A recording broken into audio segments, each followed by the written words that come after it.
Welcome to the good, the bad, and the sequel with your hosts, Doug and Jamie. We are back, and this is the movie podcast where we're talking sequels, and we do it in two parts. The first, an interview with an actor or someone involved that made the film worth watching, and the second, a discussion of the sequel, what they got right, what they got wrong, and how it could have been better. Hope you enjoyed our last interview with Corinne Rodriguez Montoya. She was really cool. She had a great story about an interaction she had with Rennie Harlan. And of course, in the summer, we interviewed bad guy in the film, William Sadler. But before we dive into this sequel, I have to introduce you to my partner in the sequel watching journey, Jamie Riccardi. Jamie, how you doing? I'm doing well, Doug. How are you doing? Pretty good, man. This is so cool. This is the first time that we are in the same room doing this. We have a little studio set up, so this should be a lot of fun, and this is a fun movie to talk about. It is, and I don't know how I feel like looking straight at you as we're doing this, but it'll be a fun experience. It's good. So, Die Hard. As just before we got started, we watched the trailer, and the trailer itself was pretty confusing because in the beginning of the trailer, it says Christmas Eve, and then at the end of the trailer, it says in theaters July 4th. Yeah, it's funny, when I watched the movie, maybe I wasn't paying attention, but I didn't even realize it took place during Christmas time, because one of my first questions I was thinking was, what is the time from the first Die Hard to this one? Like, what's the time frame? Oh man, if it's the next year, that'd be terrible, but it seems like it could be. And after watching the trailer, I'm thinking it might be because he's got a scar on his eye, he's got a cut in his eye, so it might have been the year after. Oh yeah, that's true. And then he already moved everything from New York. He's living with his wife in LA. He's an established cop in LA already. But yeah, so this, again, so many movies that we're watching. And maybe it's just a lot of the bad ones have that intro when you see something happen, then the trailer. It comes up right away. Right away. And I'm happy that they called it Die Hard 2, because even the trailer we just watched of it, if this movie had been called Die Harder, what does that mean? Well, isn't one of the sequels called Die Harder? Because how many sequels are there? Well, no, this one's called Die Harder, like in some places. Oh, it is? But yeah. No, but I think there's another, because there's like 5. There's A Good Day to Die Hard. There's Live Free and Die Hard. There's no Die Harder, though? No, this one's called Die Hard. Okay. I kind of just look at the first 3. Anything after the first 3 Die Hards, I don't pay attention to. I love the first one. Obviously, one of my top movies. I do love the third one. I didn't think I liked the second one as much, and then watching it again, I think it's up there with all 3 of them. The first 3 are great. Oh no, definitely. What does Die Hard mean? Do you want the guy to die hard? I didn't think about that. But you know what? Is there a worse way to go? If you're gonna die hard, yeah, I think that's a good way to go. So we open up the movie right away, and McClane has his mother-in-law's car, and it's getting towed because he parked there. So his wife's plane's not landing for another 30, 40 minutes. Why is he parked right in front of the terminal? And not only that, I thought cops kind of stick up for each other. He was, showing the other cop his badge, saying, listen, we work together, we're cops. And that guy was just a total dick to him. He was not even listening. He didn't care that he had a badge. He just wanted to get his car towed. I mean, there's a lot of that in this movie. There's the cops really don't like each other. Yeah, I think because the guy said he went to LA and had a bad time one time, and he hates New York. So this guy that's in DC just cares about himself. But yeah, and then he just has it towed, and I think it was you can get it tomorrow night. You just have to pay $40, and yeah. So I can't believe you didn't know this was a Christmas movie, because there's Christmas ornaments on every tree in the airport. Yeah, I don't pay attention to fine details. Oh, he even says, come on, it's Christmas. He even says that. I wrote that down. All right, we don't have to keep rubbing it in. It is Christmas time. Now I know. Oh, and then he replies to him, then tell Santa to get you another car. So the one thing that's really funny in this movie, there's a lot of times with his lines, McClane, and the situations that Bruce Willis is in, is when he goes to talk to the lady to ask where the phones are. I don't know what it was. It was a really low whisper, and it was hey, do you know where the phones are? These phones. And this is a time when there's phone booths everywhere. Yeah. And especially in an airport, there's phones everywhere. I don't think he really had to ask. I mean, you turn a corner, you're going to see a phone. Yeah. So then he's on the phone with his wife. He gets a page And this is mentioned a lot of times in the movie. This movie came out in 1990, so they filmed it probably the year before, and they really wanted to do the whole. And that was so many jokes in so many movies. It's the 90s, man.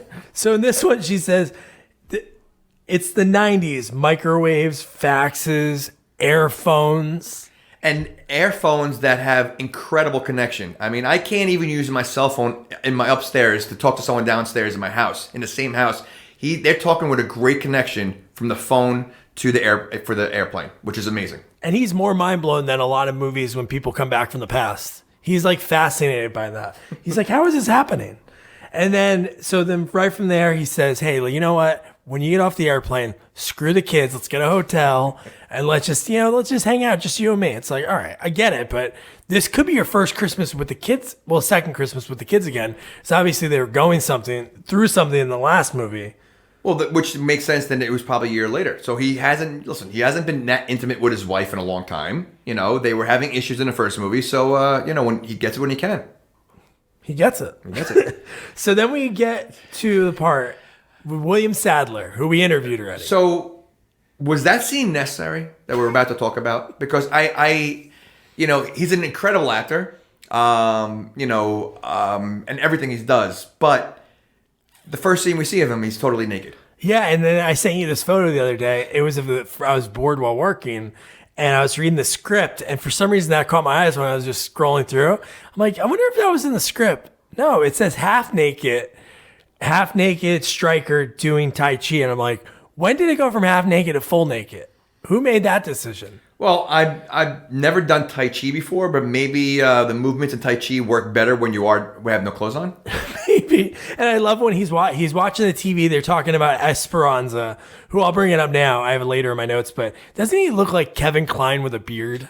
Like he looks like Kevin Kline playing a guy named Esperanza. But no, I love when he turns the TV off and he turns and it's like a gun. Yeah. He's like firing at the TV. And he's doing this Tai Chi in a mirror also, like a full length mirror. Just weird. Like it's just weird. Well, I guess that shows that he's a crazy guy who was obviously known in the media because the lady in the airport knows him. But I understand the way the military is and the way people do everything synchronized watches.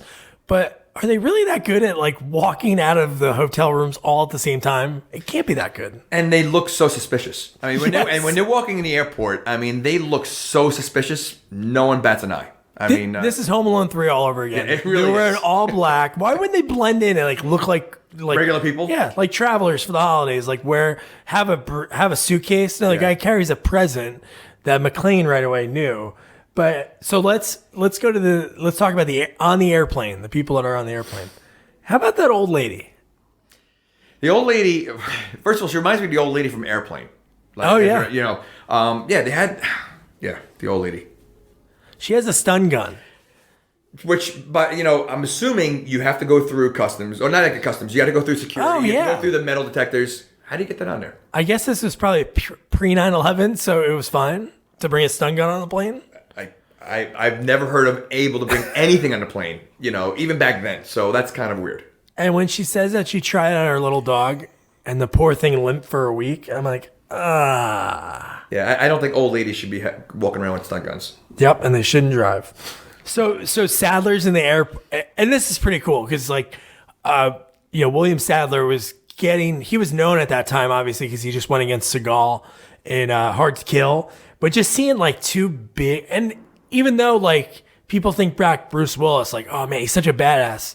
At this point he really wasn't. Like for the first Die Hard, it was like they were taking a shot at him. Like his biggest movie before that was Blind Date.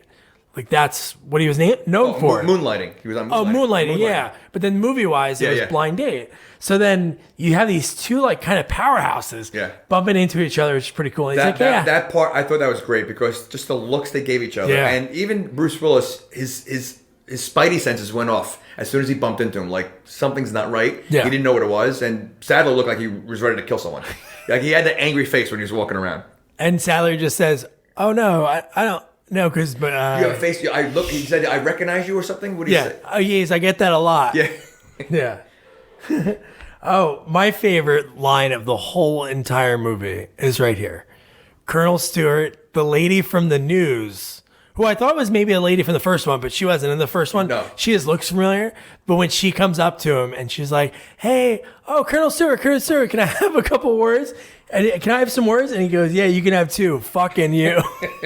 Best line. And that's not in the script. Yeah. So that was like ad-libbed. That's awesome. Or something. Or somebody on set's like, hey, why don't you tell this nice blonde lady to fuck off? But that shows you how good he is. I mean, yeah, and you know what? It fit perfectly. I mean, and you could tell she's that annoying newscaster that jumps everywhere, news reporter, that, you know, she's like worse than TMZ. Like, she just, first of all, she's horrible at her job because no one wants to talk to her. No one wants to talk to her.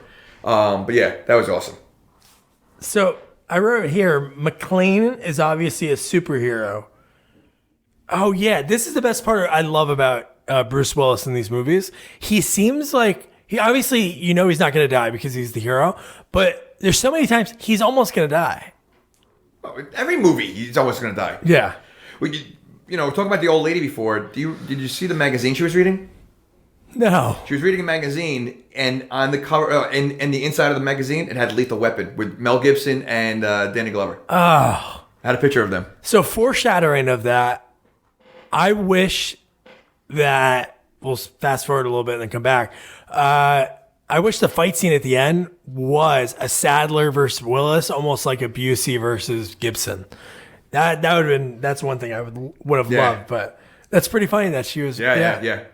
So yeah, we talked about it. He's all about, like you said, his spidey sense went off. He's sitting there like having a drink, waiting for his wife's flight to come in. And he sees a guy. All he did was like move the package back a little bit. That's all he did. And he like knew, and he wanted to follow the guy. And then he follows the guys into like where the luggage is. Well, you know, again, he's just a regular cop. I mean, he really is. No one's paying attention to these people at all. You know, you have airport security, and you have this one regular cop who's just noticing out of hundreds of people walking by, something strange going on. Yeah. I mean, that's ridiculous. So, and then he just follows them. Just because he thinks something's up. Spidey sense. Yeah, and I love that when he's following the guys, and then he starts shooting the one guy, and that guy's kind of like doing karate. The black bad guy, he doesn't. They're like fighting each other, and then that guy kind of runs off, and then I love when he shouts, "What is this, a tag team?" Because then the other guy starts, "Oh, dude, he sprays the guy in the face with an aerosol can, and then the other guy shoots it out of his hand." Yep. Is that what the behind the scenes looked like in an airport though, with the luggage racks? I don't know. That looked like a crazy contraption. I know. You know, like I mean, like first of all, I mean, I've never seen behind the scenes of the airport, but that looked like it's a crazy area that he had. Somehow luggages were just opening up on its own. It was easy. That was a crazy scene. That was awesome. I love when they were fighting on top of the thing. Again, you think obviously he's not going to die, but they make you think like, man, this guy's just normal. It's not like a lot of people like, some guys like Seagal, I don't think he ever gets punched. No. Any movie. Yeah. Schwarzenegger, I can't even remember. I think in Commando, he just beats everyone up. No, he gets stabbed. Oh, he does? Okay.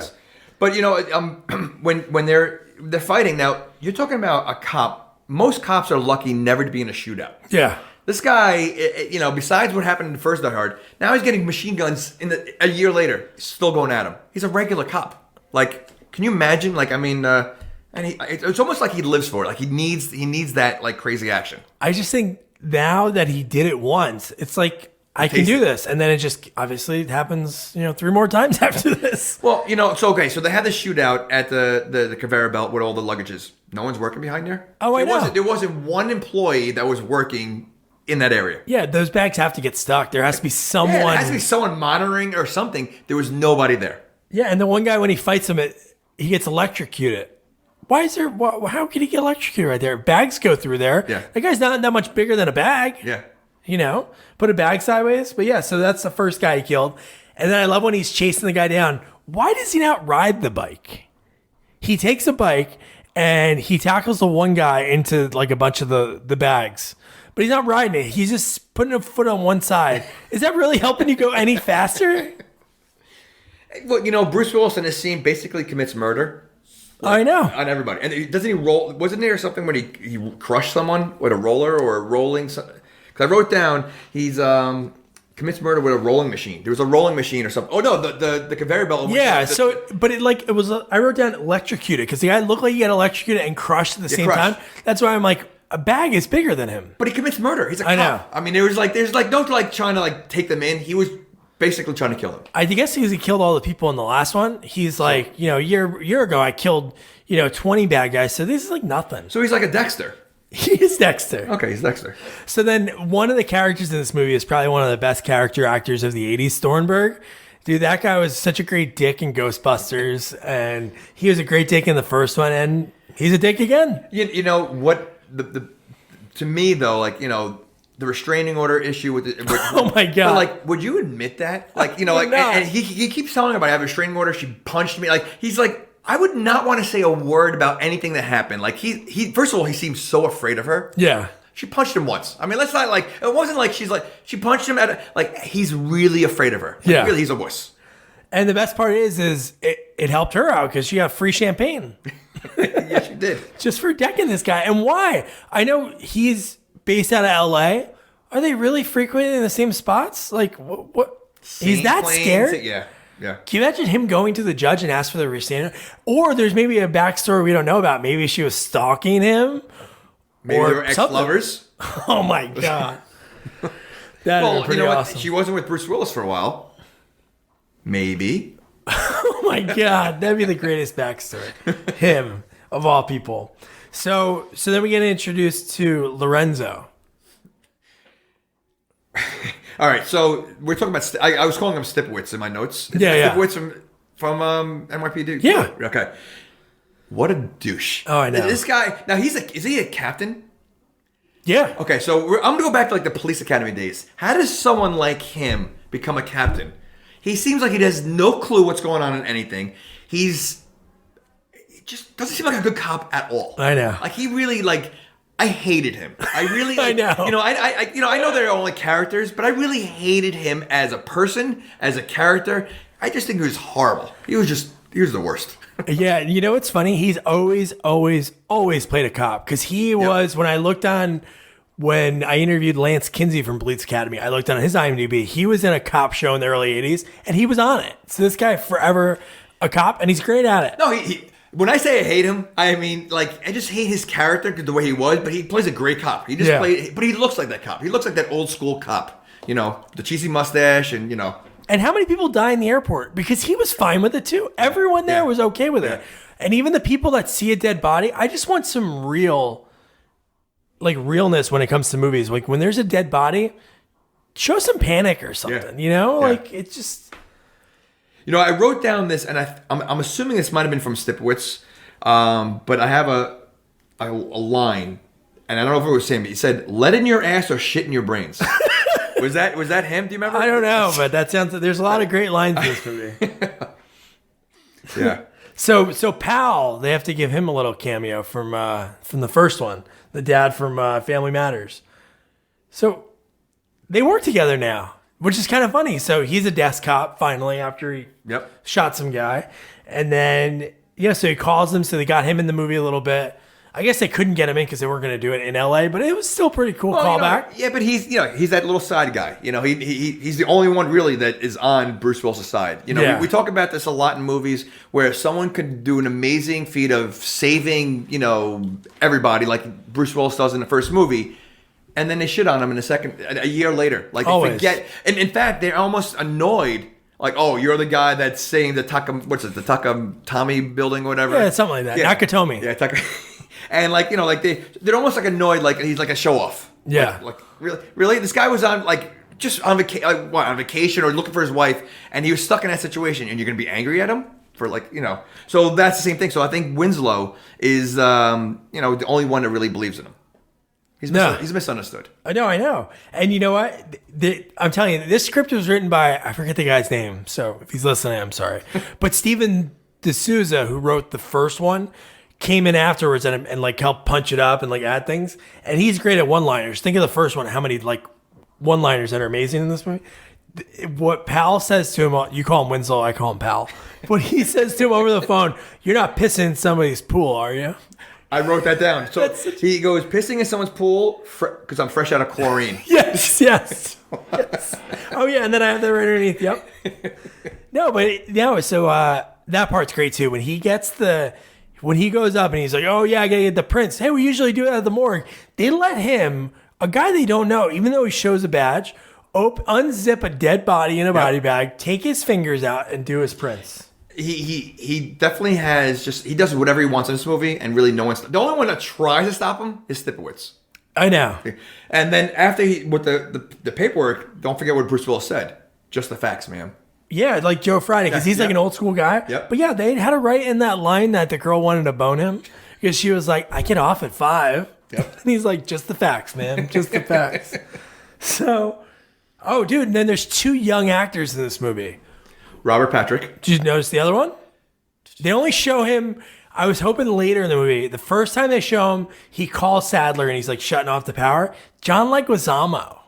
That was him? Yeah. Oh, wow. He's only in it. You only see his face for a second when he chops the power off and he says it's done. And then another time in the church, you see him for like 2 seconds. But yeah. Well, neither one of them last too long in the movie. I know. Right? But you know what? You mentioned the church. That's pretty, I mean, like, murdering in a church. Like, that was pretty, like, hardcore. I mean, like, when I was watching, I totally forgot about that. Well, he's a priest, right? Like, was he a priest in there, or was... Oh, no, it was just some old guy that, like, watched the church. So, but regardless, you're in a church, and they're committing murder in a church. Just shows you how hardcore these guys are. But what a great line he had. I forgot what he said. He said, oh, they're just letting the church die off. Oh, man, I forget what he said. And then he's like, yeah, you too. And he shoots the guy in the chest. He, like, falls into the pews, and he's just sitting there watching TV. But, dude, this is an evil... You got to think movie-wise. Obviously, in the last one, they were taken over to get money from Nakatomi, and they wanted to get their brothers out. And this one, they want to get Esperanza free. They don't even want money. They just wanted this guy. So they didn't talk about why they wanted him really too much. But, dude, the plan that they have is... Dude, that's a lot of dead bodies. There's a lot of... Well, they were planning on... I mean, it's a lot of, like... Just murder. I mean, like they were ready to take down how many airplanes when they cut all the power off. He was ready to crash a bunch of airplanes. They already crashed one later on, right? They crashed one airplane. Yeah. So like they were ready to crash other ones. So that was. I mean, like these guys are pure evil. I mean, really are. And they were military guys, which is scary. The first note I have on my next page is Stipowitz is a dick. So I mean, we're probably getting more into him, but yeah. No, so McClane, he's trying to help. This one he sneaks into the tower and he's trying to tell those guys. And then they throw him out again, try to get him arrested. Stipowitz is like, get out of here. We don't need your help. It's like, dude, wouldn't you? Everybody knows this guy's past and what he can do to help. And why wouldn't you want help? He clearly does not listen to him one bit, and he's just constantly, anything he says, he just doesn't listen. Meanwhile, he's the only one that found those guys going into the back room. And then this is where the power shuts off. Yeah. Right? And then Stipowitz goes, maybe we should call the power company. This is an airport. I mean, first of all, how easy was it to shut the power off? I know. I mean, really. There's a lot of things that seemed a little bit too easy. Like the church was that close to the airport. Can you imagine going to like Sunday service at that church? All you hear is the whole place is vibrating the whole time. But you know what? This is like the quintessential line of like what we do and like us talking about sequels. So McClane says, how does the same shit happen to the same guy twice? It's true. But that's what's great about sequels. Like the first one, you go, oh my God, that movie's perfect. How are we going to do it again? You have to change it up. And this one, like when I talked to Sadler on the phone and I interviewed him, it's true. You have to heighten it. Dude, this one kicked it up. So many lives are at risk. But do you think he was thinking that when he made the other 4 after this? Oh, I don't know. Well, the third one's good. The third one's great. I mean, and they definitely put a little twist on it. But I mean, the same thing does happen to the same guy 5 other times. So, well, and the other one, the last one, he's just on vacation. True. And he says it multiple times in that movie. So, and then this is where I guess Sadler calls in so they know, what they're looking for, right? Because he talks to the tower. Yeah. Okay. And then Stipowitz goes, he's bluffing.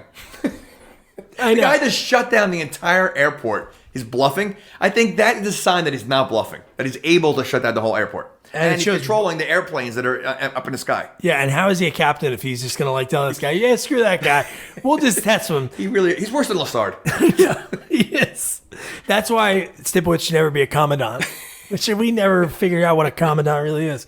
But no, so one of my favorite lines. These are again the one-liners are so great. He says, "I just want a normal Christmas," and this is when he's about to crawl into the vent again, and he says, "I gotta crawl in a fucking tin can," dude. So they had so many great callbacks, but some other like heightened lines. Well, this is the second time he crawled on an event, right? He goes in an event. Oh, in the first one, movie. yeah. I don't think I've ever seen an event. And this guy's is able to crawl around like they're tunnels, like they're rat tunnels. That is true. No, you never see people go into those things. you And don't. he's done it twice. And I've seen them. It looks like no one could fit in them. Yeah. Like, so the fact that he's able to crawl, he's not a small guy. I mean, that's kind of a little far-fetched. Yeah. So the guy that works for the airport, he's going to go. He thinks he figured out a way that he could talk to the airplanes without Sadler knowing. So they go to this weird end part of the airport, which looks like it's over. And you see like the painting crew there. And spoiler, it's all the bad guys, Robert Patrick. And they just light up all these cops. They're like, "Hey, what are you guys doing back here? You didn't get clearance." And then they just light them all up. Well, they don't forget they came up on an escalator or something. They would come up, so like they were kind of trapped. Like so, like but they were shooting everywhere. Nothing hit. Dude, those cops had machine guns. Nothing hit. And yeah, I mean, yeah, they got lit up. Meanwhile, Bruce Willis comes around. He's able to shoot everybody, with a pistol. Yeah, I know. You know what's cool too? Like, just again, I was like reading the whole script, but I was just scrolling through, and then this one they took out a part that was in the beginning of the movie, showing the actual painting crew like getting ready to go in, and these guys come up and kill them, and then take all the outfits. It's not like we knew Robert Patrick was a bad guy. Right. But dude, what a cool scene! McClane pops out of nowhere, saves the guy that works for the airport's life, and then when he goes down there, he's beating the crowd. Dude, again, you think he almost can die. Yeah. He's shooting underneath. They did the table thing again because he's shooting up underneath. But no, when he's laying there, and what's on him? Oh, the scaffold falls on him. Well, he's also protecting the other guy that is he just works for the airport. And this poor guy is in the middle of a gunfire, but he's the only one again that is probably on Bruce Willis' side. Oh yeah. No, there's rarely people agree with this guy. Yeah. So he's laying there, the scaffold's on him, and I thought that part was pretty cool because he was waiting for the pistol that was coming down because the guy helped him. The guy started the what are they even called? Like the walkways, escalators. Yeah, the walking escalator. Yeah, walking escalator. So the gun gets there in time. He blasts the guy, and those are like I was writing down the kills for a while, and then I was just dude, he killed so many. Too many. Yeah. And we talked about the vent, but like the guy wasn't that the janitor that told him about the vent. So this janitor somehow has blueprints for the entire airport for the whole venting system. So it looks like first of all he looks like he lives in the basement. The janitor. You mean not Billy Bob? Not Billy Bob. That's not Billy Bob Thornton. So he lives in the basement of an airport. It seems that he's the only janitor for the airport, and he has the blueprints for the entire airport. He lives down there. Yeah, I know, but the airport's pretty big. I know. He's the only janitor for the airport. He came with the airport. They bought the airport, and he was there. So that was part of the deed. You could buy the airport, but he comes with it. Yeah. So they're right there. They're standing there, and they blow up the antenna. So like the backup plan. Then there's another backup plan, but this is the first backup plan to talk to the planes. They blow it up. Bruce Willis takes one of the dead bad guys' microphones or walkie-talkies, and when he's talking to Sadler, that's pretty cool. Oh, McClane. Wouldn't he say like, "Hey, asshole, I just saw you in the airport like 20 minutes ago." The timeline of this movie, because I'm not saying it's been 30 minutes since he heard his wife's plane was going to land, but yeah, it's kind of been over 30 minutes because he's killed guys. He's sent a fax. Faxes back then couldn't take 30 seconds. Yeah. Oh, you'd be surprised. You remember how the startup of like AOL used to be? I know, that's what I mean. Yeah. That's what I mean. It probably takes so much longer. So 30 minutes for him to get from there to where he is now, I don't know about that. Oh, he definitely does a lot of moving around. He kind of moves around like Jason in Friday the 13th. He does. He teleports. Maybe he could teleport. With the tower, I forgot to mention this. So they said, we got to keep it quiet. We don't want to panic anybody. So what do? They have every single flight delayed. Yeah. On the screen. So That's not going to cause concern. Oh, that is true. Why would they even show it? Why Yeah. would they just like pretend or push the times back? Or, yeah. Right, and like one at a time. It wasn't like it was like one delayed, and like that's not gonna cause panic. People are not gonna be concerned with that. Yeah, I know the weather was. It was a little bad, but wouldn't you have left the airport? Yeah. Be like, something's weird. We Yeah. got to get out of here. Yeah. We're not flying out today. So this is when Sadler like tests his strength. He's like, I told you guys not to try anything or cause any panic. So he brings down and he does like a pretty funny voice too. He like changes his voice a little bit. He's like, yeah, Flight Britain 279er. Yeah, you can come on in. And you know who that pilot was? No, That was the guy from Con Air, the Scottish guy. really? Yeah, the one we're talking about the plane that goes down. Yeah. That was the Scottish guy from that drove the car that didn't get along with John Cusack. Oh, no way. That was the guy. Oh, dude, that's awesome. Yeah. So yeah, so that comes down. They think they're landing, but they changed the way like the altitude was, so everything was really 100 feet lower than they thought it was. But yeah, so they crashed it, and Bruce Willis, which is insane, he goes, "I'm gonna try to help." He runs out there. He like takes a jacket, right? Yeah. Takes a jacket. Does he dip it in gasoline before Well, that? so he was in an office building, and somehow there was a gasoline container in the office building. Yeah. So yes, he takes the gasoline, he pours it on a jacket, and he starts waving it underneath the plane as it's going down, and the plane literally flies a couple feet over his head. It looks cool. Yeah. But why was there a gasoline thing inside the building? No, maybe not Billy Bob huffs it. That is he true. keeps it in like stations around. Maybe that's how he's like always on the job. He works 24 hours a day. Every time he gets the wind of, you know what, I should really take a nap, he takes a huff. Gasoline. Makes sense. So I love when I was interviewing William Sadler and I talked to him about that scene, and I was like, man, this movie, you really heightened it. You know, you took down a whole plane. He's like, I know, I'm sorry. And like such a faint, like, I was like, oh, dude, this guy's awesome. So, oh yeah, this is what I was gonna ask. The planes barely had fuel, right? That was the whole thing about what was going They on. were running out of fuel. Why did it explode that much? Well, it was leaking. Wasn't it leaking? No, that was No, that's the end. That's Yeah. one. Okay. No, but I mean, like this Yeah. plane probably didn't have a lot of fuel. It Well, exploded. it was early. It was early on. So Oh, like, don't okay. forget the other planes were circling after that. So they Yeah, were circling okay. for a while. But still, like it seems like Bruce Willis is the only one trying to do anything. Oh, I Like, know. They all stood in the same room in the tower where there was no power. So they're just standing there. No one's moving. No one's trying. They're just and Bruce Willis is running around the entire airport trying to stop this. Like no one's has a care. No Yeah, one's- I have an idea for a good movie. Why don't you have a movie like this, like with a guy like Bruce Willis? I don't know if I guess he could still do it. And then take like, not Seagal because he's a dick, but another like good guy. And then they're both in the same airport and they're like, hey, you're trying to do this? Let's work together, man. Like it's always one guy. So do like a Mel Gibson like Murdoch with a Bruce Willis Yes. and like see what happens. There we go. So when they're in the church, they show inside the church and everything. I know that's the way it looked in 1990, but the equipment looked like old video games. The beep, Yep. beep, and then you have like and the way the airplane moved on the screen, it just looked like a Nintendo game. It did. I don't know about Nintendo, maybe like Pong or something. Oh, okay. Atari. So I talked about this before, but I want to ask you what you think. What do you think Colonel Stuart Sadler would gain out of getting General Esperanza? You know what? I was thinking the same thing. Like they don't really explain it. They really don't. And I didn't understand. I didn't know if I didn't know. I really didn't understand why he was doing it. Did you? No, I don't know if it was. I was gonna say like something about drugs, but it seemed like he was like a war criminal. So I don't know why he would want to help him out. And they were working together once he landed. Like they were like working together. So like I don't know. I don't know if he knew him before. Maybe it's his brother. I don't know, but they were like broing out and they were. saw That's each what I mean. other. So like they really didn't explain it, and I think I was poor explaining. Yeah, I don't understand that. But how about the general is locked up. He convinces one of the guards to light up his cigar. He kills that guy. He has a gun. Why the hell is he shooting a gun? He could have got a knife or something, or at least put the gun to the guy's head or something. Yep. He misses and it goes through the window. So he's landing a plane with a window. I don't know. If that's possible. So I was saying that the air pressure. I don't know if that would work. I mean, like, don't they say like if it's almost impossible to open a door when you're flying? So a hole in there, I think the pressure would be too much. Like it would start sucking everything out, right? Yeah, because every other movie is if the door opens, somebody flies out. So in this movie, yeah, but maybe those movies are wrong.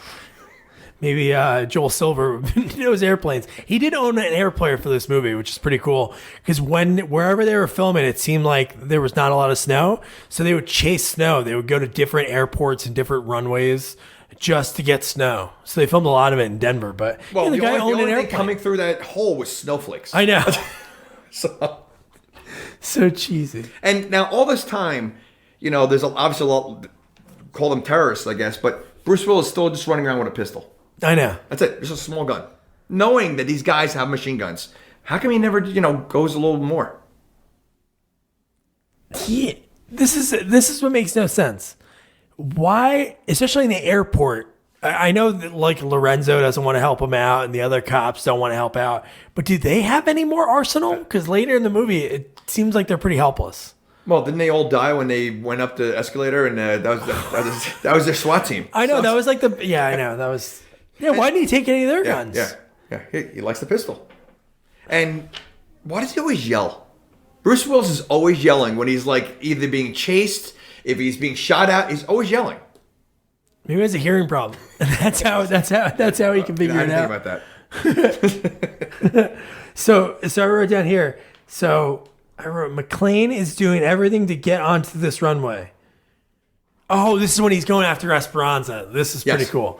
So yeah, he's like, oh yeah, doesn't he have to like sneak? Oh yeah, dude, he has to like sneak out because again, I think they kicked him out. So he's back down there talking to not Billy Bob. He goes back to the janitor. Yeah, so not Billy Bob helps him get onto the runway. He opens it up. The friggin' airplane that Esperanza's flying is landing.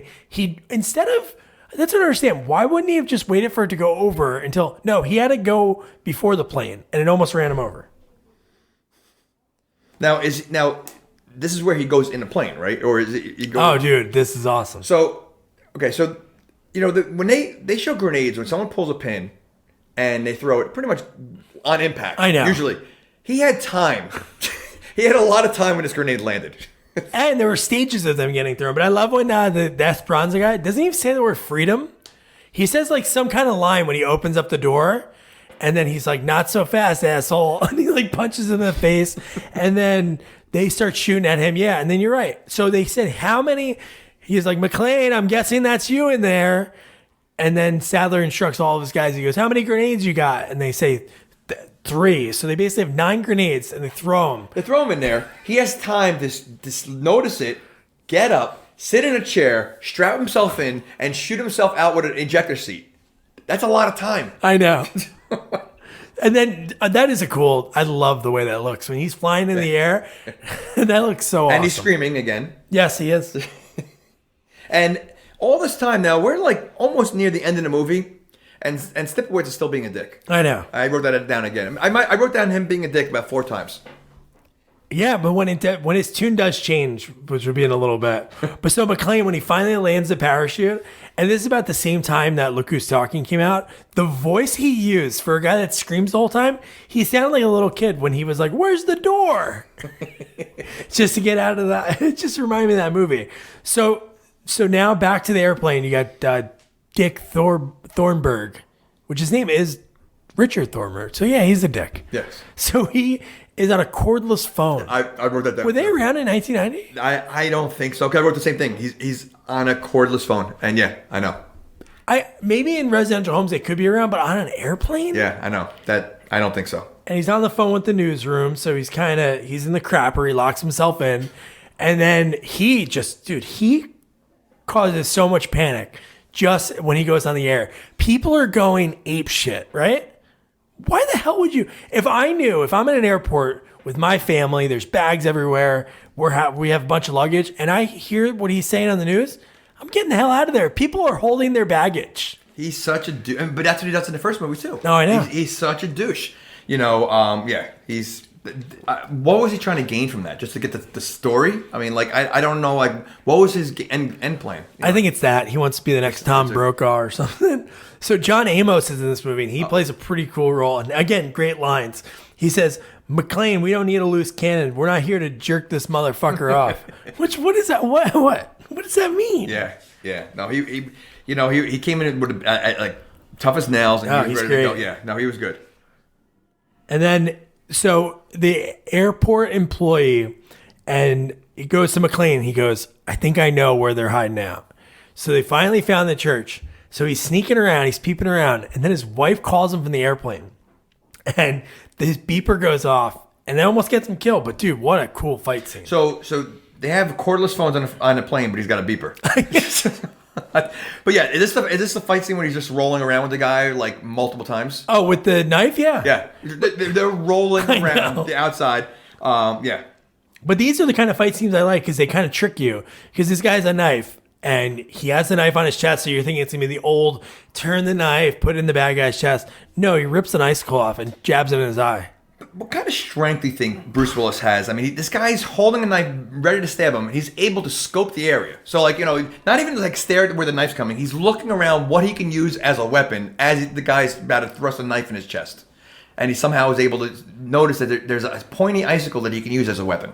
Even though he's used a lot of strength already. He's been running around, getting shot at, almost getting run over by an airplane twice. Yes. One almost landed on him. Yeah, you're right. And he still has the strength to turn a knife on a guy. That was pretty big. Very. Yeah. Bruce Willis isn't a big dude. No, he's not. Yeah. And he's got to be exhausted at this point. And he also was, don't forget, was shot out of an airplane. Yes. You know, so. Just think of that. Yeah. Oh, dude, you got to be tired. And sore. Did you ever go parachuting? I never did. Did you? Nope. Gotta get an expert on. There's got to be some kind of like feeling that you get when you land. He's got to be like want to take a nap. I'm sure the other guy, not Billy Bob, has a cot he could have slept in for a little bit. He's got some gasoline to drink. To Yeah. Oh, that's what he did. They cut that scene. He was like, "Just have fun, this man." That guy had such a weird voice. I have an impression later, but it's not time yet. So the firefight at the church. Sadler, this is like one of the.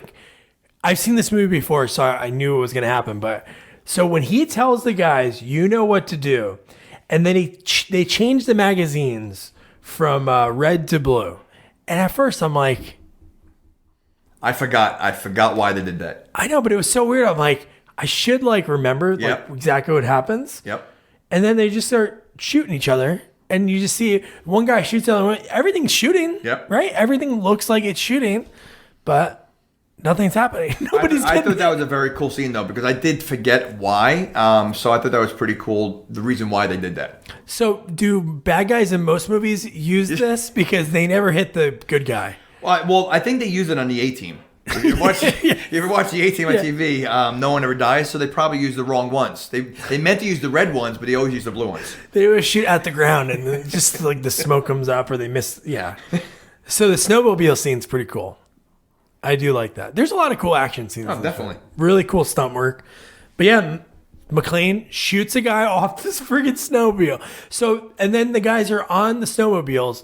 They're going away. Bruce Willis is like, you know what? I'm going to have to chase these guys. Which, does he have to? I guess he does. But Oh, no one else is doing anything. There's still no one's doing anything at all. I know. So he shoots the one guy, he falls off, and then he hops on the snowmobile, he shoots another guy, and then it's like Sadler, Esperanza, and I think there's two other guys. But then they change the magazines back. Yep. And you're like, what the hell's going on right now? So then McClane grabs one of those guns and he's shooting. Nothing's happening. How fast you think they're going? Seemed pretty fast. So, don't you think, I mean, you would almost need two hands to control. I mean, you're on ice. Look like they're on total ice. Yeah. He's able to shoot, grab, move, change. You know, like it's No, there's a lot going on. a lot going on. No, but he knew, like Bruce Yeah, Willis kind of knew he when started- he had that gun and he was firing it, and nothing happened. Right. And then he crashed the snowmobile, right? And Yeah. it blew up. Yep. So another thing, he's got to be sore. He's got to be hurting. How about cold? Oh, It's gotta be it's gotta be cold. It's gotta be cold. So this is like when the whole swerve and the twist happened. So Major Grant, John Amos, he's sitting in the back with all of his guys. This is the part that confused me. Why was there one guy that was the outlier? Yeah. Well, maybe he didn't. Maybe he was just like he wasn't that good, and he wasn't allowed to be in the secret. You know. Yeah, but he was like, "Oh, I wish I was with you guys in Grenada." It's like, why are you talking about this right now? And he's like, "Yeah, I wish you were there too." And then he slit his throat. That was pretty graphic. Oh, I know. That was pretty good. graphic. And then he gets in the walkie. Yep. And he goes, "Eagle Nest, it's hatchling." Come on. What a pussy name. Is that like the initiation to the bad guy club? You have to call yourself hatchling? And then what? Who has a taser? Oh, so we're back on the plane though. Oh, The lady. yeah. Do you pass out like that from a taser? She used it I've on only him. been tased when it was done, and then you turn it off, and You were tased? yeah. My buddy's brother had one. He would like turn it on, let it run for a second, turn it off, and then touch you with it. But no, I never passed out. But I guess it would make you pass out. I'm not a tasing expert. I'm not either. I haven't been half tased, semi tased. So this is where so Thornburg gets tased. Yeah. She goes. McLean's wife is like, I gotta stop this guy because he's causing a panic at the airport. She opens the door, tases him. He's out, passes out, live on air. You'll get famous for that. Now, will she get arrested for that? Because, Oh God, I hope so. Well, because, I mean, it's also a restraining order. So that's got to be like, don't forget about that. That is true. Maybe in the third one, like in the Die Hard 2.5, she's in prison, and he has to break her out. So this part's really cool, and this is where a lot of questions get brought up. So he goes to see Lorenzo, and he's yelling at Lorenzo, and Lorenzo's like, "What do you want, McClane? What are you doing? Why we don't need Still you." yelling. I know. So then he goes, "It's all a show," and he goes, "What do you mean?" And then he shoots the gun at him. Yeah. And here's the thing that's mind blowing. I even rewind to watch again. All the cops that are behind in the office, they jump back. Yeah. What the hell? What kind of cops are these? The training, what, considering no one's done anything, no one's moved, I mean, the training they had was, it's Thipwitz. He's the one that trained them. So That is true. You expect him to do anything? The cops from Police Academy would have done more. Easily. 100%. Hackleberry would have shot him right in the head. That's what I mean. So he fired a gun but nobody shoots at him? Yeah. They just like No one, watch. there was no, like, what if he had a real gun? What if he really was shooting? What was their game plan? What if one guy in the back is like, I hated Lorenzo anyway. Thank goodness. But then after that, he turned so badass. For Lorenzo? Oh my God. Time to kick ass. Well, the big spoiler alert, his brother was the... The douchebag from the beginning, which we saw twice. Yep. We were talking about when he go, hey officers, I saw this guy with a suspicious. That guy's in tons of movies. He always plays like a quick little scene, but he's in tons of movies. And then not Billy Bob, this is my impression when he's like, yeah, just like Iwo Jima. Yeah. That might have been one of your best ones yet. When he said that, I'm like, is this guy in the military? I wouldn't trust this guy with a friggin' pocket knife. The guy has the blueprints for everywhere. You know what? He was probably a badass at his time. Dude, what a twist that would have been. If he was the bad guy, That would have been awesome. it would have been like the movie with De Niro and Edward Norton when Edward Norton's pretending to be special and he's really not. You never saw that movie? Oh, Primal Fear? No, that's Richard Gere when he's pretending to be redneck. He's pretending to be nice, but he's really a bad guy. He does it a lot in his career. He really does. Hey, we need a guy that's going to pretend to be one thing and then at the end twist to the other thing. Oh, yeah, I think we know a guy that can do that. How about when Bruce Willis bit the guy's hand and spit it? Is that possible? Like, the skin is so tough. Ugh. Like, could you imagine biting a piece of skin? Like, that's got to be really hard. You really got to dig in there. Right? Yeah, I think you have. Have you ever been anyone? I've never been anybody, but you have to have a different mindset to do something like that. But I guess he's done it before. He definitely has a different mindset. So this is great. So he goes, he knows that they're in the runway. So Sadler has that private plane that they asked for. That's what they wanted in order to not take down any more planes. So it was like a fully fueled plane and a hangar that was right way out in the outskirts of the airport. So he wants to get out there. So he sees the lady, again, great lines. He sees the news reporter lady and he goes, hey, get over here. And then they didn't show what he was saying to her. It was a whisper. It was like a whisper. And then she goes, you get me this story and I'll have your baby. He goes, not the kind of ride I'm looking for. But dude, how great is that scene? Yeah. Dude, talk about stunt work. So he's in an airplane and he's like, I'm scared, right? And then she's like, it's okay, something. And he's like, oh, I hate to lose. And it's like, what the hell? This guy, again, normal cop. He's never done this before. And he's like, just drop me on that wing right there. He's never done anything before. So he somehow is able to figure everything out. And again, nobody else is helping him. I know. Nobody's there. So this is Major Grant versus, so they see McClane on the wing. Esperanza sees him like it's almost like Twilight Zone. There's something on the wing. Okay. So it's Grant versus McClane. So it's kind of like the undercard fight. By the way, that was a gremlin. They call it a gremlin on a wing in Twilight. Oh, they do? Yeah. Okay. So he goes, oh, really? So the line is, think so. There's something on the way. It's a gremlin I on think it's a gremlin. Oh. Yeah, in Twilight Zone. Yeah. So Grant versus Sadler, it's okay, but it's definitely an undercard fight. So when they're punching each other and he gets sucked through. It should have been a much, I don't know, just the end fighting scene should have been better. I know. I mean, I think they died too quick. Like, too easy. They died too hard. They died too easy. They died hard. They died hard. No, I know. Especially, I know at least Grant ate it. Yeah. You know, he went through the thing. I don't know how they could have. So when Sadler hops on there, he goes, time for the main event. And I'm like, dude, this can be awesome. Yeah. Like, I've seen this movie a ton of times. Yeah. But I forgot that it wasn't that long of a fight. Yeah. And he beats Bruce Willis up. Yeah. I know, but obviously Bruce has a plan for it. Is he ripped the gas out and he put the jacket into the engine. How the hell would he have known that would make the plane not fly? Yeah. He was like, let me just throw this jacket in It's here. Bruce. And why the hell a jacket is blocking that, but Major Grant's entire body? So you're telling me a body is easier to rip up than a jacket? How do you even think about that? Like, after you're getting pounded on, your mind can think like a plan like that. Like, yeah. Or if you had that guy, not Billy Bob, be like, hey, you know what? You threw your jacket into the engine. You know what? Maybe he gave him that hint early on. Yeah, maybe deleted scene that we didn't see. There you go. So yeah, so he flies off See, this is awesome. 2 hours into the movie, and we get it. Yep. Yippee-ki-yay, motherfucker. And Yep. he lights the jet fuel, and the plane actually starts going up, explodes. And the fire follows it up. Oh, the it's air. That awesome. was pretty cool. Yeah. That was pretty cool. And just the way the plane inside, the shots Yeah. inside, because Yeah. the flames just went to the front. So that was pretty awesome. And then Holly's plane lands, and then she says, why does this keep happening to us? It's true. It happens twice. And I haven't seen the third one in a long time. So now he's saved an airport. He saved tons of planes. He saved a bunch of people in the building. Doesn't the third one start with he's like kind of a bum, like sleeping in a car or something like that? Like, Oh, no, he's a drunk, because I think Drunk, right. she left him again. like this poor guy. He's like such a schlep. Like, I mean, like he's like, how does it go from up and down constantly? And I feel like in the third one, it opens up as he was like drunk on the job, and he was actually suspended. Right. But I guess we could say That's spoiler. it, yeah. But no, he the whole movie is the son of the guy from the first one. yeah. But You didn't say spoiler alert. spoiler alert. But no, so like no, that one he's like a drunk or something like that. But I'm saying, so how do you rise from like these two movies and then just constantly fall down? because there's no terrorists to fight. It was like 4 years no So fighting terrorists. So he's only on top of his game when there's like a bunch of people and terrorists to fight. Yeah, he's probably drunk in the bar. Like a group of guys walk in. He's like, "Oh, you guys terrorists?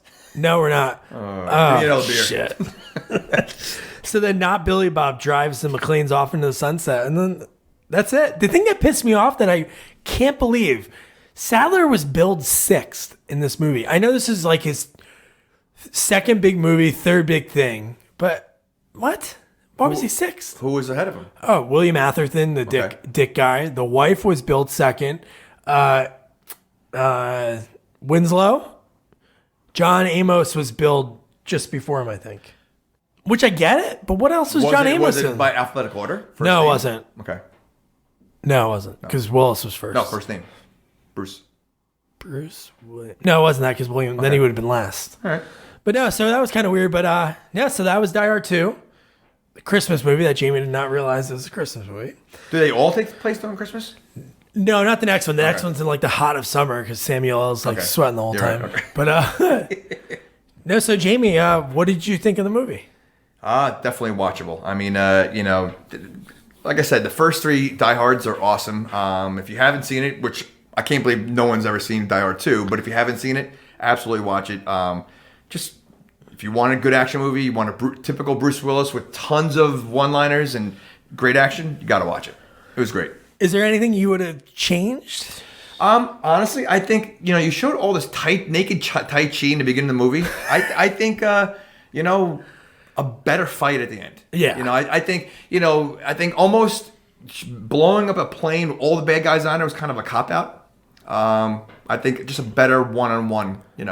Doesn't have to be naked fighting. But just like definitely using that Tai Chi a little bit. Yeah, it would have been cool same kind of ending with the plane blowing up, but maybe him and Sadler, he's going to throw Bruce off. They both go off. He lights the plane up, and then they're fighting in like the fiery plane in the backdrop. Oh, dude. Yeah. That could have been the perfect like Gibson versus Busey, like badass fight. But maybe, I mean, did this movie come around at the same time? Like when did like, cause like maybe they didn't want to follow suit and reveal these movies and like typical bad guy fight scene. Maybe they want to make change it up. No, I guess. Yeah, Lethal Weapon definitely came out before this. Right. But no, it'd just been cool to see them fight each other. Because Sadler in the other movie, when he was a bad guy, he was a politician. He wasn't really like. Well, honestly, another thing I would change, I think, also is, Sadler's such a great bad guy. I feel like there wasn't a lot of him. I know. And I think that also, because he had so many little cronies. I think if you had a little bit more Sadler involvement, it could have been better. Yeah, not even just cronies, other big bad guys. So it was like Esperanza, Sadler, John Amos. We find out obviously later in the movie with the twist. But no, this movie's awesome. So that's Die Hard 2. Tune in next week because the next movie we're covering is a sequel to Anaconda. It's Anaconda Part 3, which stars David Hasselhoff and the lovely actress, former model that we interviewed, Crystal Allen. She has some really cool stories, one about David Hasselhoff. And she's been in a lot of stuff too. So don't forget to check that out. And don't forget to rate, review, share our podcast, and follow us on all social media at Sequels Only. Good night. Good night.